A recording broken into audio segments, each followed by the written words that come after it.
Oh shoot, I accidentally recorded again, so I'm just gonna say one more thing.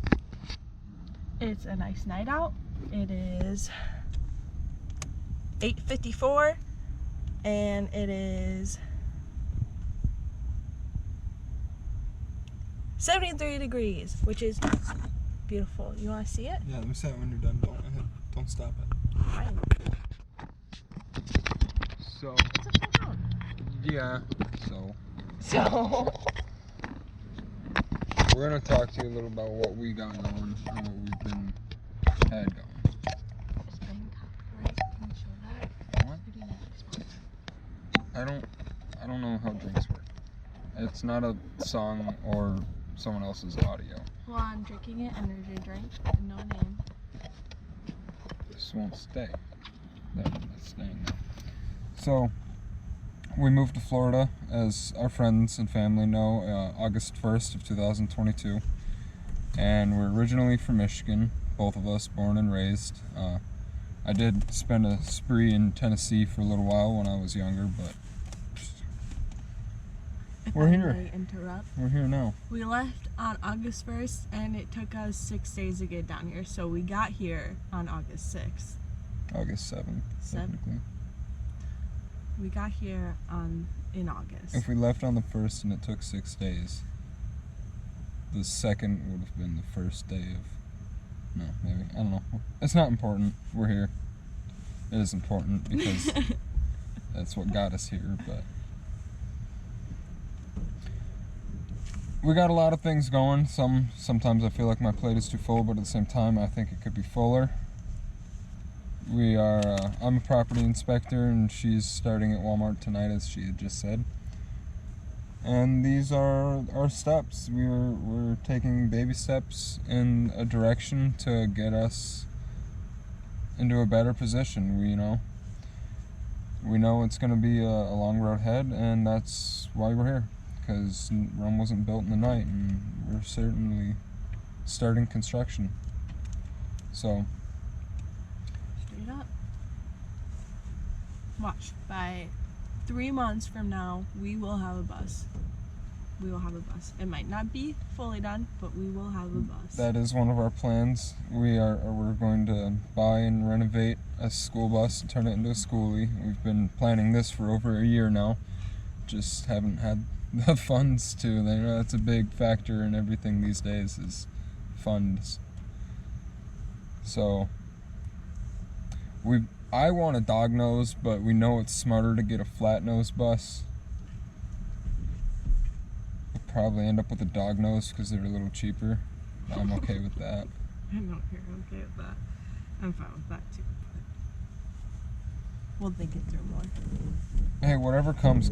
It's not like beggars can be choosers. That's very true. But we can't just grab the first thing we see if it's filled with rust and... No. We're definitely going to avoid rust. That was one of the bigger reasons we moved to Florida. Because, I look on a couple of auction sites to keep an eye out for decent buys, and obviously we're not going to find, a decent buy in Michigan that has everything we're looking for, because ideally a flat nose bus with the rear engine and the storage compartments underneath and no rust, not gonna come from Michigan. Not for our budget. But there have been a couple setbacks since we got down here. I've had to put 2 different motors into this Jeep. That was a great time, I was confident that the motor that was originally in here would have gotten us further, but we got down here. We saw some friends and family on the way down. We didn't take a straight shot. That's why it took 6 days and a little over 2,000 miles. And we're like, 5,200 pounds in here? Yeah. So we're a little bit over stock weight, It's almost like hauling a trailer the whole way.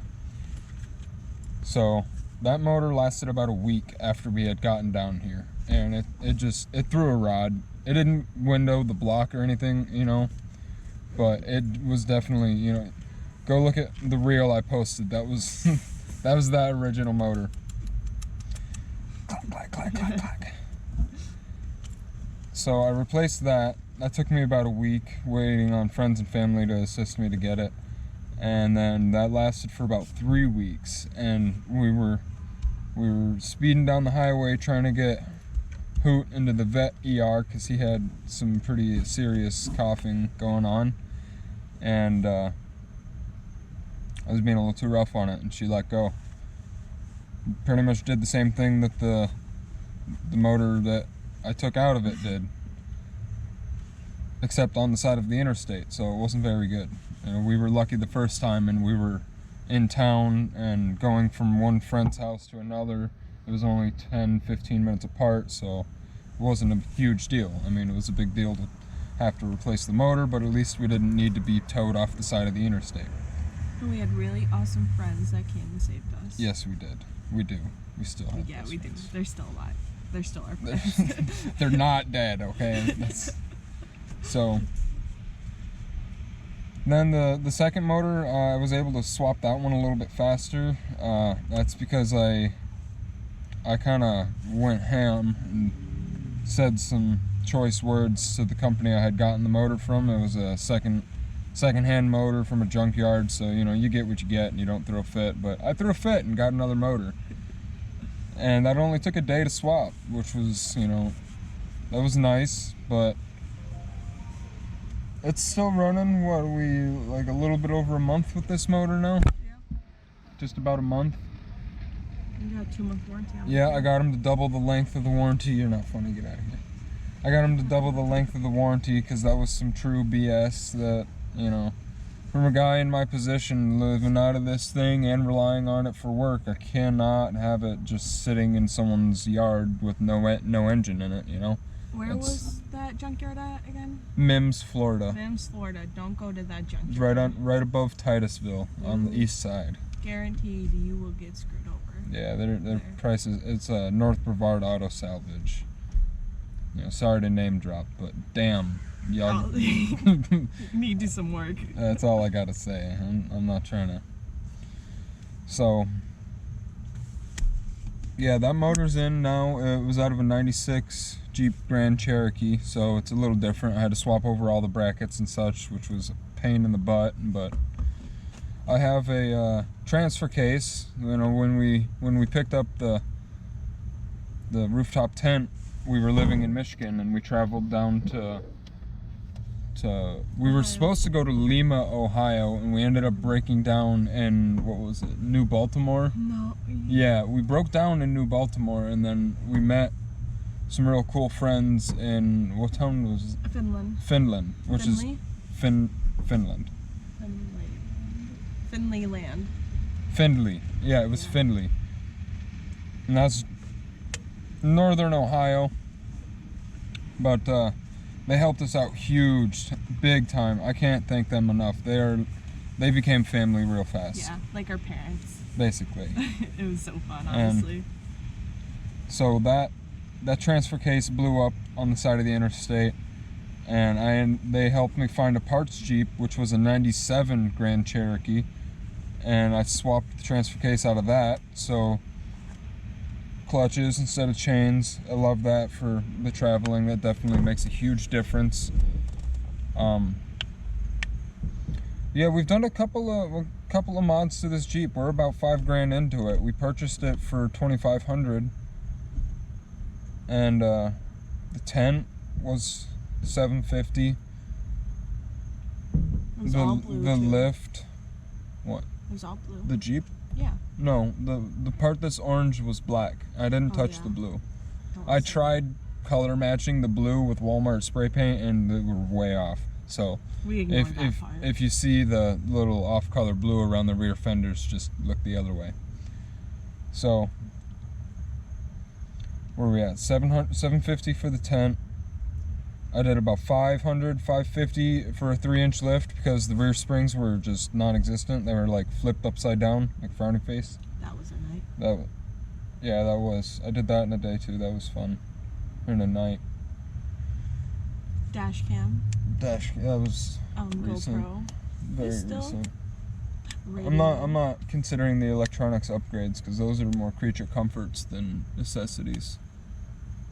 The radio actually was originally there. It came with an aftermarket radio in it, but I had the $16 Walmart head unit. I never put in it. We got that from David and Roseanne, the same people who helped us with the transfer case. So I didn't have to pay for this either. And this is a double din. It flips up and it's touchscreen. It's nice. I love it. I've got two 12-inch kickers. While we're talking about electronics, I've had those since 2019. So that's not really something I spent on this build, but I did spend like $500, $550 on those for the amp wiring and subs. All the speakers in the truck are original to my knowledge. The rear and the door, they all work. The bass isn't too great, but you don't gotta worry about that with the kickers. The winch that doesn't work? The winch that doesn't work was free. It's a good hoot leash. It's a very nice leash for hoot. You can select the size at which I just wrap it around the bumper. Did the bumper come with it? The bumper was on the Jeep, yeah. I lucked out there because that was probably going to be a $400 buy there. I probably spent like $30 on paint for the white on the bumpers and the orange on the side. The headliner was saggy, so I took it out and I painted the roof liner white, which I have mixed feelings about. I like not having the saggy headliner, but I don't like having cocaine in my hair. I don't know if I can say that on. Yeah. I don't think you can.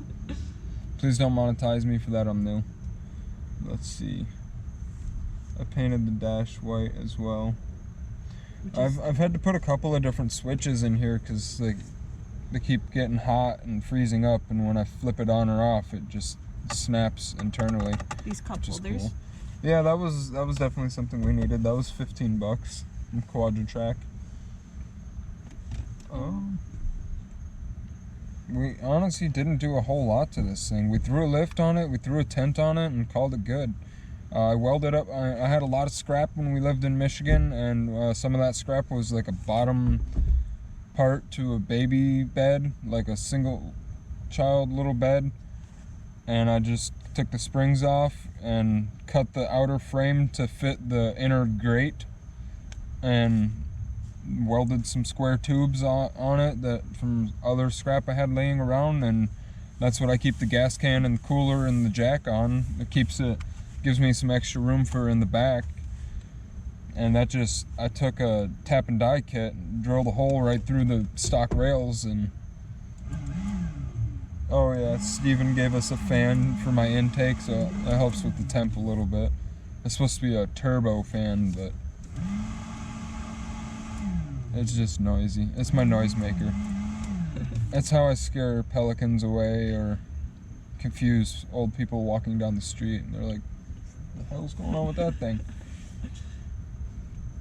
But yeah, we put a lot of miles on it. We've put about 20,000 miles on it since March when I bought it. I kind of missed the way it drove when I first got it.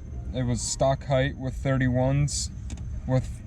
These are the same rims actually, so there's a little bit of offset. It's nothing crazy, but it made it feel like a little go-kart basically. I felt like I was driving a go-kart because I had a 2001 Cherokee before this one, and that one was a 3-inch lift with 33s, and it just felt womped out. Like the rear end was so loose.